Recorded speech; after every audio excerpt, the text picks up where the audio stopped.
স্কুলে যাওয়ার পথে বরানগরের বিটি রোডে লরির ধাক্কায় মৃত্যু হলো দুই স্কুল পড়ুয়ার। ঘটনাস্থল থেকে আহত অবস্থায় দুই পড়ুয়ার বাবাকে উদ্ধার করে হাসপাতালে নিয়ে যাওয়া হয়েছে। সাত সকালে এই ভয়াবহ দুর্ঘটনার মতো এক ভয়ঙ্কর ঘটনাকে কেন্দ্র করে উত্তেজনার সৃষ্টি হয় এলাকা জুড়ে। অন্যান্য দিনের মতো আজ সকালেও ডানলপের একটি বেসরকারি স্কুলের দুই পড়ুয়া বছর 6 এবং বছর 9 দুই ভাই বোন তার বাবার সাথে স্কুটি চেপে বিটি রোড ধরে স্কুলেই যাচ্ছিল। এমন সময় বরানগর মল্লিক কলোনির কাছেই বিটি রোডের উপর লরির ধাক্কায় স্কুটি থেকে ছিটকে পড়ে দুই পড়ুয়া সহ তার বাবা। আহত স্কুটির চালক বাবা অভিষেক সাউ। পুলিশ সূত্রে খবর, তারা আমা স্ট্রিট থানা এলাকার অন্তর্গত রাজা রামমোহন সরণি এলাকার বাসিন্দা। ঘটনাস্থলেই মৃত্যু হয়েছে দুই পড়ুয়ার। গুরুতর আহত অবস্থায় স্কুটির চালক দুই পড়ুয়ার বাবাকে উদ্ধার করে প্রথমে কামারহাটি সাগর দত্ত মেডিকেল কলেজ এবং হাসপাতালে নিয়ে যাওয়া হলে সেখানে তার শারীরিক অবস্থার অবনতি হয়। তার জেরে কলকাতার আর.জি. কর মেডিকেল কলেজ এবং হাসপাতালে স্থানান্তরিত করা হয়। ঘটনার জেরে ব্যাপক যানজটের সৃষ্টি হয় বিটি রোডে। খবর পেয়ে ঘটনাস্থলে ছুটে আসে বরানগর থানার পুলিশ। রাস্তার ধারে ফেলে রাখা স্টোন চিপের টুকরোর জেরেই এই ভয়াবহ দুর্ঘটনা, এমনটা মনে করছেন বহু স্থানীয়রা। গাড়ি লাগাতে এলে তো সেটা তো হবে না, আপনাকে গাড়ি লাগাতে এসছে যখন মালটা যখন নামাতে এসেছিল তখন কি আপনি বলেছিলেন রাত্রেবেলা আমি ঘুমাচ্ছি এখন মালটা নামাবে না?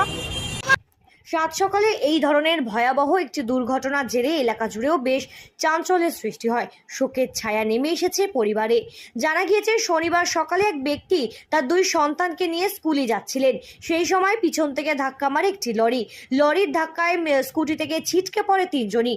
দুই সন্তানেরই ঘটনাস্থলে মৃত্যু হলে গুরুতর আহত অবস্থায় বাবাকে উদ্ধার করে হাসপাতালে ভর্তি করা হয়।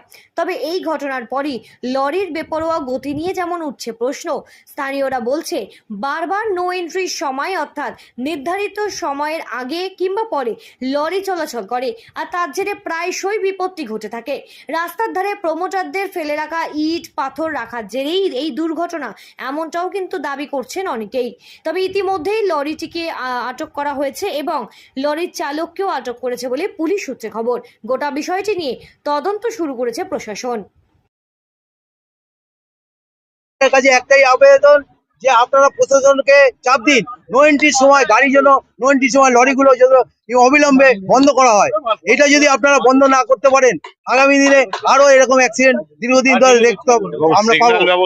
আর সিগন্যাল ব্যবস্থাটাকে ভালো করুন, আর রাস্তার অবৈধ নির্মাণ কাজ এর যে মালপত্র ফেলা হয় সেটাকে বন্ধ করার জন্য আপনারা যদি চেষ্টা করেন তাহলে আপনারা ভাববো আমাদের সঙ্গে সহযোগিতা করেছেন। এইটুকু বলবো।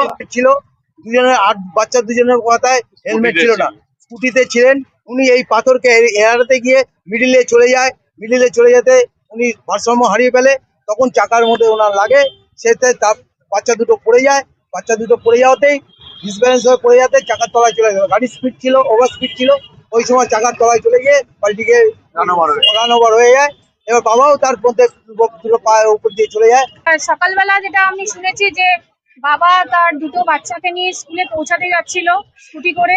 তো ওনারা হয়তো গাফিলতি ছিল, ওনাদের একটাই ভুল ছিল, ওনারা হেলমেট পরেনি।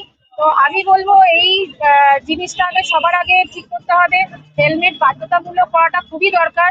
আর প্রথম কথা হচ্ছে আমাদের এখানে গাছগুলো যেভাবে রয়েছে, গাছের জন্য সিগন্যালটা খুব একটা দেখা যায় না, ক্লিয়ার নয়। এটা আমরা অনেকবারই আর কি বলা হয়েছে পুরসভাকে। তো যাই হোক, তার মধ্যে দেখুন এখানে একটা এইরকম ভাবে একটা ঘটনা করেছে, রাত্রির বেলা একটা এরকম ভাবে স্টোনচিপ রাস্তার মাঝখানে ফেলে রেখেছে। এটা তো অনবরতই পড়ে থাকে। তো কোনোভাবে হয়তো সেই বাচ্চা দুটোকে নিয়ে তার বাবা স্কুলে যাচ্ছিল, তো মিস আউট ভাবে হয়তো কোনোভাবে অ্যাক্সিডেন্টটা হয়ে গেছে, কিন্তু বাচ্চাগুলো দুটোই স্পট ডেড হয়ে গেছে।